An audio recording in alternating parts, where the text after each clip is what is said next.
Bismillahirrahmanirrahim. Assalamualaikum warahmatullahi wabarakatuh. Nahmaduhu wa nasta'inuhu wa nastaghfiruhu wa nu'minu bihi wa natawakkalu alayhi wa na'udzu billahi min shururi anfusina wa min sayyiati a'malina. May yahdihillahu fala mudilla lahu wa may yudlilhu fala hadiya lahu.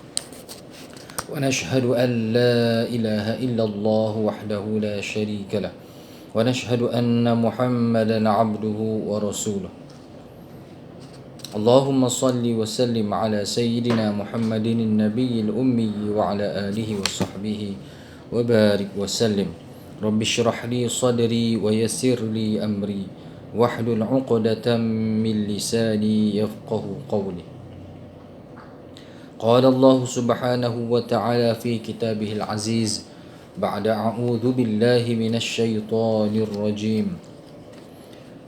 إن في خلق السماوات والأرض واختلاف الليل والنهار لآيات لأولي الألباب الذين يذكرون الله قياما وقعودا وعلى جنوبهم ويتفكرون في خلق السماوات والأرض ربنا ما خلقت هذا باطلا سبحانك فقنا عذاب النار.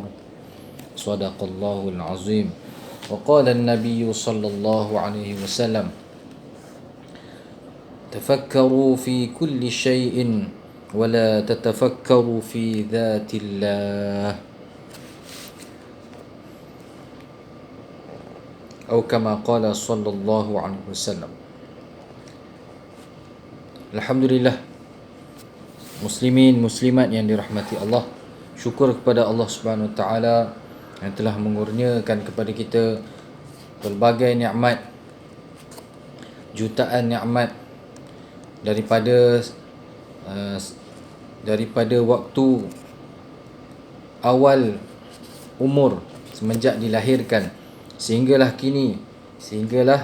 seseorang manusia itu meninggalkan dunia sementara ini. Terlalu banyak nikmat yang Allah SWT berikan kepada setiap jiwa. Nikmat bernafas, nikmat makan dan minum, bahkan nikmat dihidupkan sebagai manusia juga merupakan satu nikmat yang besar. Dan juga tidak ada nikmat yang dapat mengatasi nikmat iman dan Islam, di mana hanya manusia, hanya ruh yang dipilih, yang disukai oleh Allah Subhanahu Wa Taala akan diberikan nikmat yang sangat bernilai, yang berharga ini, yang bukan setakat di dunia tetapi dibawa untuk ke alam yang seterusnya selepas kehidupan dunia ini, insya-Allah. Rakaman kali ini ialah merupakan rakaman kuliah takmir, khasnya untuk surau Al-Hidayah Taman Desa Raya, dengan di dalam tajuk ataupun pembacaan daripada kitab Mastikah Hadis Rasulullah sallallahu alaihi wasallam di dalam bab iman, hadis-hadis yang disusun di dalam bab beriman kepada Allah Subhanahu wa taala. Bismillahirrahmanirrahim. Hadis ketiga, an Abi Dzar radhiyallahu anhu 'anil Nabi sallallahu alaihi wasallam qala tafakkaru fi khalqillah wa la tafakkaru fi dhatillah fatahliku. Rawahu Abu Syekh. Diriwayatkan daripada Hadrat Abu Dzar radhiyallahu anhu daripada Nabi SAW, baginda bersabda, fikirkanlah mengenai segala makhluk Allah dan janganlah kamu memikirkan tentang zat Allah, kerana yang demikian menyebabkan kamu binasa, yakni dalam kesesatan. Ani Ibni Umar radhiyallahu anhuma 'anil Nabi sallallahu alaihi wasallam qala tafakkaru fi ala'illah wa la tafakkaru fillahi. Rawahu Abu Syekh wa Tabarani. Diriwayatkan daripada Hadrat Ibnu Abbas radhiyallahu anhuma, daripada Nabi SAW, baginda bersabda, fikirkanlah mengenai segala nikmat Allah dan pemberiannya, dan janganlah kamu memikirkan tentang zat Allah subhanahu wa ta'ala. Hadis riwayat Imam Abu Syekh dan Imam Tabarani. Hadis-hadis ini, iaitu hadis ke 2, 3 dan 4, meskipun berlainan sedikit di antara satu dengan yang lain tentang lafaznya, tetapi sama sahaja maksudnya, iaitu menyuruh tiap-tiap orang, tiap-tiap manusia memikirkan segala kejadian alam, segala kejadian dalam alam yang telah diciptakan oleh Allah Ta'ala, dan pelbagai hadis nikmat yang telah dikurniakannya. Serentak dengan itu, baginda SAW melarang keras daripada memikirkan tentang zat Allah, kerana yang demikian bukan sahaja tidak dapat dicapai oleh akal fikiran, bahkan akan menjerumuskan orang yang melakukannya dalam kesesatan. Demikian maksud hadis-hadis itu. Jadi dalam ketiga-tiga hadis yang telah dibacakan tadi, yang mempunyai maksud yang sama, mempunyai tujuan yang sama, iaitu memerintahkan kita sebagai hamba Allah supaya ada fikir, supaya menggunakan fikiran kita ini untuk memikirkan, untuk mempertimbangkan, untuk menggunakan akal kita untuk memikirkan tentang kehebatan Allah, kekuasaan Allah yang ada pada ciptaan-ciptaan Allah. Daripada makhluk-makhluk yang ada di dunia ini, maka sebenarnya ia telah menunjukkan kepada kehebatan, keesaan, keagungan Allah Subhanahu wa ta'ala. Dan memang akal kita manusia sama sekali tidak akan mampu untuk memikirkan tentang zat Allah Subhanahu wa ta'ala sendiri. Bahkan jika terlintas berkenaan sesuatu tentang zat Allah, tentang zat Allah Ta'ala, itu tentang diri Allah, bukan tentang ciptaan-ciptaannya yang memang makhluk sama macam kita, maka itu sebenarnya adalah bukanlah perkara yang betul. Sebagaimana apabila terlintas di dalam fikiran kita, dalam kotak fikiran kita, kita terbayangkan, ada imagine tentang perkara yang ghaib, contoh seperti syurga dan neraka, yang memang kita sentiasa kita dengar tentang syurga dan neraka ini, tentang alam kubur, pada mahsyar, titian sirat, untuk meningkatkan iman kita juga. Untuk meningkatkan iman kita juga, lalu kita mendengar bacaan-bacaan hadis dan juga penerangan daripada para asatizah, ustaz-ustaz berkenaan dengan alam ghaib. Kita mendengar ceramah, kita mendengar kuliah bayan tentang akhirat, supaya kita dilintaskan dalam fikiran kita, dalam hati kita berkenaan dengan alam ghaib. Jadi apabila kita mendengar contohnya tentang sifat-sifat ataupun keadaan yang akan berlaku di dalam syurga, contohnya Allahumma inna nas'aluka al-jannah. Apabila terlintas di dalam fikiran kita berkenaan syurga, sebagaimana dijelaskan, dikhabarkan bahawa dalam syurga ini ada sungai. Ada sungai daripada susu, ada sungai daripada madu, ada sungai daripada arak, dan ada sungai daripada air yang sangat sedap. Maka apabila terlintas keadaan ataupun rupa sungai itu, sebagaimana kita lihat sungai-sungai di dunia ini, mungkin dengan bayangan yang cantik lah. Mungkin sungai-sungai yang ada latar belakang landscape yang cantik dan menarik. Namun di lintasan itu bukanlah syurga yang sebenarnya, kerana syurga itu sendiri tidak pernah ada mata yang pernah melihatnya, melainkan manusia ataupun insan yang terpilih seperti baginda Rasulullah sallallahu alaihi wasallam. Kalau kita manusia biasa, kalau terlintas pun bukan macam itulah. Maka apatah lagi, lebih-lebih lagi dan pastilah zat Allah Subhanahu Wa Taala yang maha mulia, yang maha agung, tidak akan mampu difikirkan, tidak akan dapat dicapai sama sekali tentang hakikatnya. Tetapi kita mendengar, mempelajari dan juga mengulang kaji tentang sifat-sifat Allah Subhanahu Wa Taala. Sifat Allah Subhanahu Wa Taala yang maha berkuasa. Kita perlu ada muzakarah. Kita perlu ada duduk-duduk dan juga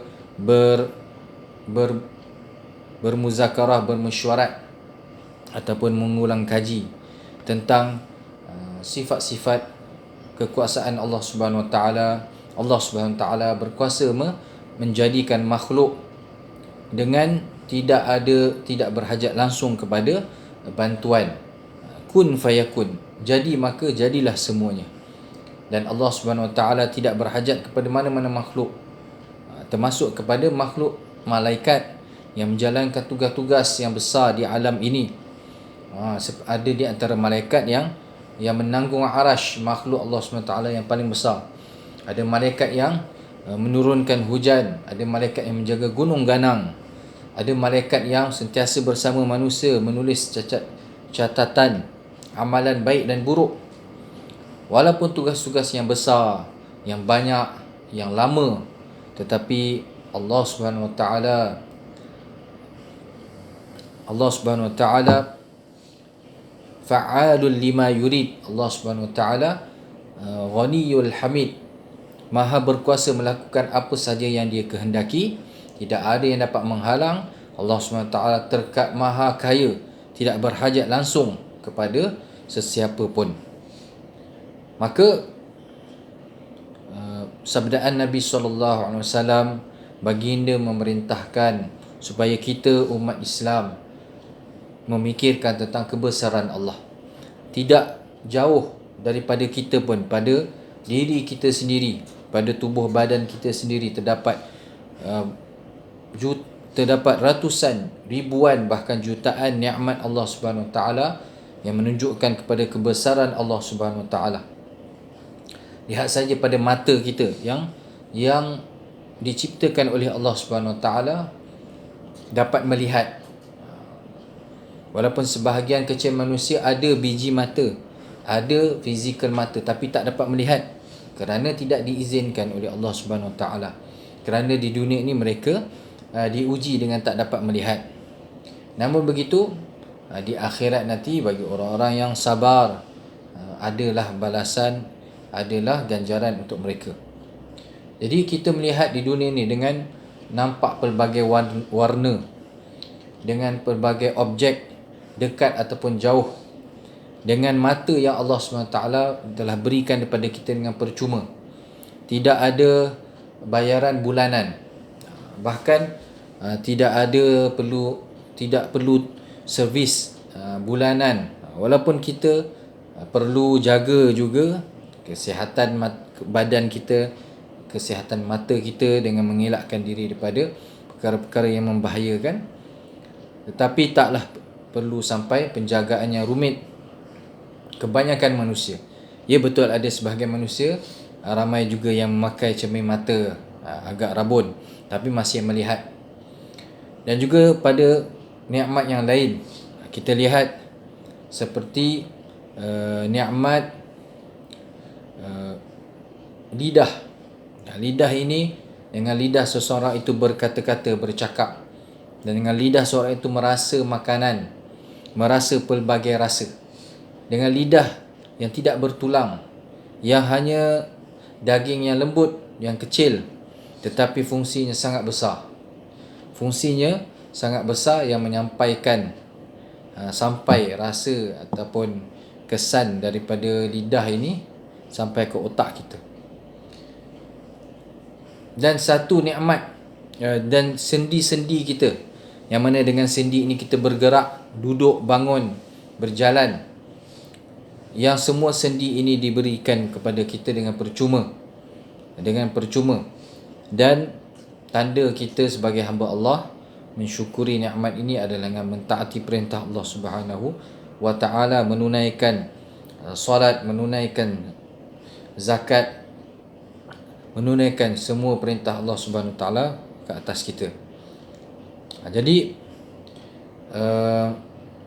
baru pada diri kita sendiri sahaja pun tak habis nikmat Allah, tidak habis kebesaran Allah SWT yang ada, yang dapat difikirkan pada diri kita ini, pada tubuh badan manusia ini.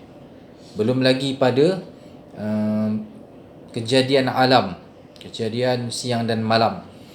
Di dalam surah Ali Imran, di dalam surah Ali Imran, ayat yang saya telah baca pada awal tadi, iaitu ayat berkenaan dengan orang yang menggunakan fikirannya untuk memikirkan tentang ciptaan Allah, lalu menginsafi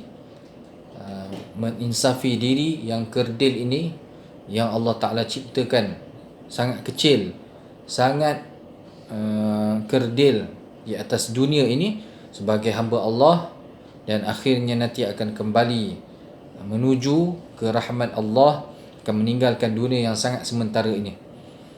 Sesungguhnya pada ciptaan Allah, pada penciptaan langit dan bumi, pada penciptaan langit-langit dan bumi ini, pastilah terdapat tanda-tanda kebesaran Allah bagi orang-orang yang bijak, orang-orang yang berfikir, orang-orang yang ada fikiran,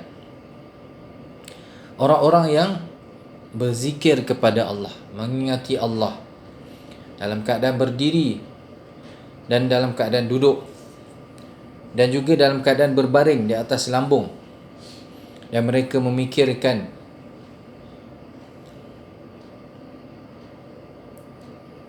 tentang ciptaan langit dan bumi, sambil mereka berdoa kepada Allah. Lalu mereka berdoa kepada Allah, Ya Allah, tidaklah Engkau ciptakan segala ini dengan sia-sia. Subhanaka faqina azabannar. Maha suci Engkau ya Allah, peliharalah kami, jauhkanlah kami daripada azab api neraka. Setelah kita melihat kepada ciptaan Allah SWT, melihat pada alam ini, lalu kita mengambil iktibar, pelajaran. Manusia ini yang diciptakan oleh Allah Ta'ala dengan adanya fikiran, boleh berfikir, dan dengan fikiran inilah manusia itu akan memilih kebaikan daripada keburukan. Bahkan orang-orang yang belum beriman kepada Allah, orang-orang yang bukan orang-orang kafir, mereka juga diberi peluang dan pilihan untuk memikirkan tentang kewujudan, tentang untuk memilih beriman kepada Allah Subhanahu Wa Taala. Di dalam Al-Quran banyak ayat-ayat yang ditujukan kepada orang-orang musyrikin, yang mana mereka ini percaya adanya Tuhan, namun mereka tidak beriman kepada Allah dengan keimanan yang sebenar. Mereka tidak beriman kepada kerasulan Nabi Muhammad sallallahu alaihi wasallam. Lalu mereka telah menyembah tuhan-tuhan yang mereka sangka Tuhan, namun ianya hanyalah sangkaan mereka yang begitu buruk dan keji, kerana ianya langsung tidak memberi manfaat kepada mereka. Benda-benda yang mati, benda-benda yang makhluk seperti mereka juga. Kita lihat dalam kisah Nabi Ibrahim AS mendakwahkan bapa Azar, pakciknya. Azar ni merupakan dalam Al-Quran disebutkan sebagai Abi. Abi ni juga bermaksud pakcik yang menjaga Nabi Ibrahim AS. Azar ini seorang tukang buat berhala. Jadi kisah yang masyhur bagaimana Nabi Ibrahim AS telah menerangkan, cuba untuk menjadikan kaumnya berfikir, yang masing-masing telah dikurniakan, diberikan akal fikiran, bahawa benda-benda yang mereka sembah itu ialah benda yang mati, patung-patung yang mati. Dengan hujah, dengan mencetuskan akal, dengan menggerakkan sedikit akal fikiran itu, lalu sebenarnya mereka pun sedar mereka ini sebenarnya mereka lah yang bodoh, mereka lah yang memilih yang salah. Tetapi dengan keingkaran itu, lalu mereka menafikan kewujudan dan kehebatan Allah Subhanahu wa taala. Memang dalam Al-Quran ada juga kisah tentang Nabi Ibrahim. Disebutkan bahawa tentang bintang, bulan dan bintang, bulan, bintang dan matahari. Wa idh qala Ibrahimu li atattakhidhu asnaman alihah inni araka wa qaumaka fi dhalalin mubin.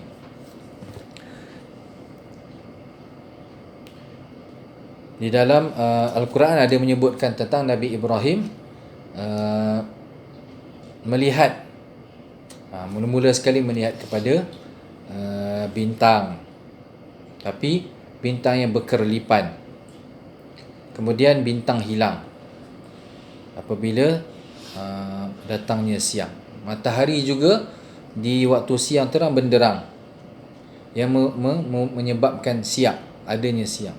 Tapi kemudian matahari pun terbenam. Dan akhir sekali mengesakan Allah Subhanahu Wa Taala yang menjadikan semuanya. Ini bukan kefahaman daripada kisah itu, bukanlah bahawa Nabi Ibrahim, na'uzubillah, ini pemahaman yang salah, pernah mengakui ataupun mencari-cari Tuhan. Dia bukan mencari Tuhan. Ada juga sebenarnya ditulis di dalam buku pembelajaran dengan tajuk yang sebenarnya memang tidak tepat dan salah. Nabi Ibrahim mencari Tuhan, bukan mencari Tuhan kerana Nabi dan Rasul alaihi wassalatu wassalam, mereka ini adalah insan yang terpilih sejak daripada mereka, sebelum mereka dilahirkan lagi. Dan mereka sama sekali tidak pernah terlibat dengan kesyirikan. Tak pernah ada masa dalam hidup mereka ini mereka mensyirikkan Allah Subhanahu Wa Taala. Apatah lagi dengan dalam keadaan telah pun dewasa kemudian mencari-cari Tuhan, tidak. Kerana mereka itu adalah satu ayat-ayat tersebut ialah menceritakan tentang perdebatan ataupun jidal antara Nabi Ibrahim AS dengan kaumnya, yang mana mereka ini tidak menyembah Allah Subhanahu Wa Taala. Maka diceritakan tentang bagaimana bulan dan bintang yang apabila siang hilang, maka pastilah bukan Tuhan. Begitu juga dengan waktu siang, dan apabila terbenam ianya pun hilang. Dan Allah Subhanahu Wa Taala zat yang maha berkuasa, yang tidak akan binasa, tidak sama sekali ada perkara, ada benda yang, ada makhluk, ada benda yang dapat menghalangnya. Begitu. Apatah lagi tentang Nabi kita Rasulullah sallallahu alaihi wasallam. Baginda ini dilantik menjadi rasul pada usia 40 tahun. Namun Rasulullah sallallahu alaihi wasallam ialah insan yang terpilih, kekasih Allah, daripada lahir lagi maksum, dipelihara daripada melakukan sebarang dosa besar ataupun kecil. Ada kisah Rasulullah dalam perjalanan ataupun nak keluar untuk pergi ke satu majlis ataupun pesta lah. Tetapi itu juga dipelihara oleh Allah sehingga tak pergi, walaupun belum lagi dilantik menjadi rasul. Dan pastilah kalau telah nabi-nabi, rasul-rasul, nabi-nabi alaihi wassalatu wassalam maksum, terpelihara daripada dosa, maka lebih pasti mereka ini terpelihara daripada kesyirikan. Jadi daripada umur semenjak dilahirkan sehingga umur 40 tahun itu zaman fatrah, belum wahyu diturunkan, tetapi nabi ialah insan yang telah terpilih, yang telah disebutkan dalam kitab-kitab terdahulu. Bukan apabila lahir baru dipilih di kalangan orang Arab, di kalangan orang Quraisy, bukan. Memang itulah insan yang mulia, yang menjadi pilihan Allah, kekasih Allah. Apabila dalam sepanjang hidupnya tidak ada satu masa pun, tidak ada satu detik pun mensyirikkan Allah Subhanahu wa ta'ala. Jadi kita menggunakan, kita perlu ada fikir tentang kebesaran Allah Subhanahu wa ta'ala. Kita lihat dalam kehidupan kita ini, di zaman kita ini yang menuju ke arah akhir zaman, menuju ke arah akhir zaman, dan sebenarnya kita memang berada dalam zaman ujian. Kalau dalam bahasa Arab ni sebut zaman fitnah. Bukan hanya fitnah yang sebagaimana kita faham, memfitnah orang, menyebutkan keburukan orang. Tapi zaman fitnah ini ialah satu zaman di mana ianya gelap. Kegelapan di atas kegelapan, kegelapan di dalam kegelapan, di mana kebenaran tidak lagi kita dapat tahu dengan mudah, sehingga kesesatan, keburukan itu dianggap baik, dan kebaikan agama itu sendiri dianggap salah. Maka kita perlu kembali kepada alim ulama, perlu kembali kepada sunnah Rasulullah sallallahu alaihi wasallam, perlu kembali kepada agama, kembali kepada syariat. Dengan itu kita akan selamat. Kembali bertanya dengan para asatizah, alim ulama, bagaimanakah untuk menghadapi akhir zaman ini yang mencabar ini. Bagaimana kita nak beriman kepada Allah, membetulkan yakin kita Allah Subhanahu wa taala dialah Ar-Razzaq, Razzaqul Quwwatil Matin, yang maha memberi rezeki kepada sesiapa sahaja, dengan ada sebab ataupun tidak ada sebab. Hari ini kita keluar bekerja, ada ramai di kalangan kita yang kerja dengan kerja makan gaji bulanan. Apabila cukup bulan, masuk gaji. Maka sebagai orang Islam, sebagai orang yang beriman kepada Allah, kita kena semak, kita kena refresh, kita kena tajdid, perbaharui iman kita.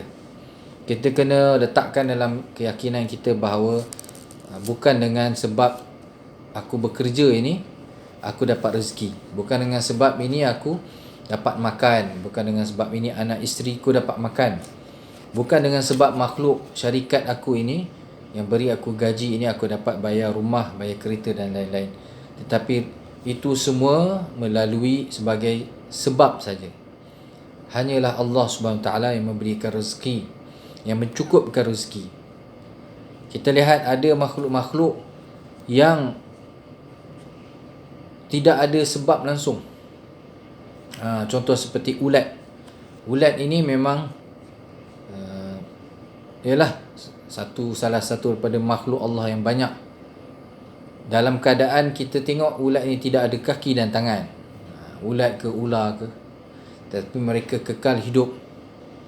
Mereka hidup dengan rezeki yang Allah Ta'ala telah kurniakan. Ataupun di kalangan kita manusia, yang nampak mungkin serba kekurangan, yang nampak macam tidak sama dengan kita, nampak macam susah nak cari rezeki, tetapi itulah keadilan Allah Subhanahu Wa Ta'ala dan keagungan Allah SWT memberikan rezeki, semua manusia akan dapat rezeki masing-masing.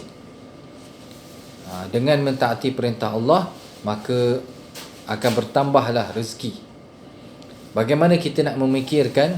Kita perlu gunakan fikiran kita apabila kita melihat kehidupan manusia ini. Maka kita kena masukkan kebesaran Allah Subhanahu Wa Taala. Ada manusia yang dari segi zahirnya nampak susah, nampak macam tidak ada jalan untuk hidup senang. Namun begitu, jika Allah SWT izinkannya untuk hidup di dunia ini lebih mudah, lebih senang, maka tidak ada yang dapat menghalangnya. Kita lihat orang yang diuji dengan penglihatan, orang OKU penglihatan. Bagi orang yang celik, melihat inilah segala-galanya. Nak tengok barang itu, nak tengok borang ini, nak tengok tanda harga itu, nak tengok jualan ini, semua dengan perhati baru boleh buat kerja. Tetapi orang yang tak boleh melihat, mereka tak nampak langsung, bukan setakat tak nampak nombor, tidak nampak langsung manusia, tidak nampak langsung benda yang besar-besar pun, tetapi tetap rezeki masuk. Kerana itulah ketetapan Allah Subhanahu Wa Taala. Bagaimana orang yang makin bersedekah, makin bertambah rezekinya, makin banyak keluar bagi pada orang, nampak macam makin kurang. Tetapi Allah Subhanahu Wa Taala memberi rezeki dengan jalan yang kita tidak tahu. Orang yang bertakwa kepada Allah, Allah Subhanahu Wa Taala akan jadikan dia jalan keluar. Dia akan berikan rezeki kepadanya daripada sumber yang dia tidak tahu. Kerana kita manusia ni, kita tidak tahu perkara yang gaib. Bahkan kita tidak tahu apa yang disediakan daripada sisi Allah Subhanahu Wa Taala. Jadi mudah-mudahan pembacaan 3 hadis berkenaan dengan memikirkan ciptaan Allah, memikirkan tentang nikmat Allah, dan janganlah kita memikirkan tentang zat Allah Subhanahu Wa Taala. Apabila terlintas tentang sesuatu berkenaan dengan zat Allah, Tuhan, Rabb semua manusia, tentang perkara yang tidak elok, tidak sesuai, maka kita kita perlulah membetulkannya, menghindarkannya dengan membaca perlindungan daripada syaitan. A'udzubillahi minasyaitonirrajim. Dan kita membaca surah As-Samad, iaitu surah yang isi kandungannya berkenaan dengan keesaan Allah Subhanahu Wa Taala. Bismillahirrahmanirrahim. Qul huwallahu ahad, Allahus samad, lam yalid wa lam yulad wa lam yakul lahu kufuwan ahad. Katakanlah, wahai Muhammad, dialah Allah yang Maha Esa. Allahus samad, Allah Subhanahu Wa Taala tempat segala makhluk memohon perlindungan, memohon bantuan, tempat tujuan semua makhluk, tidak ada yang terkecuali.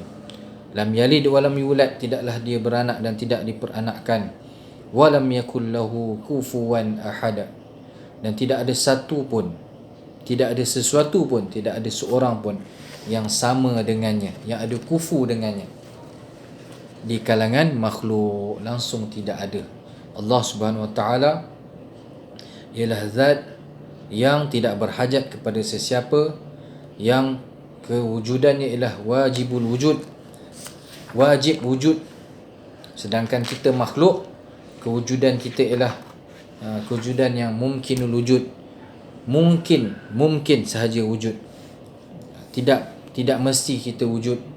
Makhluk ini sama ada dia diwujudkan ataupun dia tidak diciptakan, itu tidak ada kewajiban langsung.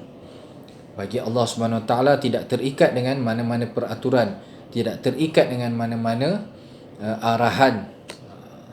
Sedangkan makhluk ini satu pergerakan sahaja, selangkah, bahkan berkelip mata pun dengan izin Allah Subhanahu wa taala. Wallahu alam bisawab.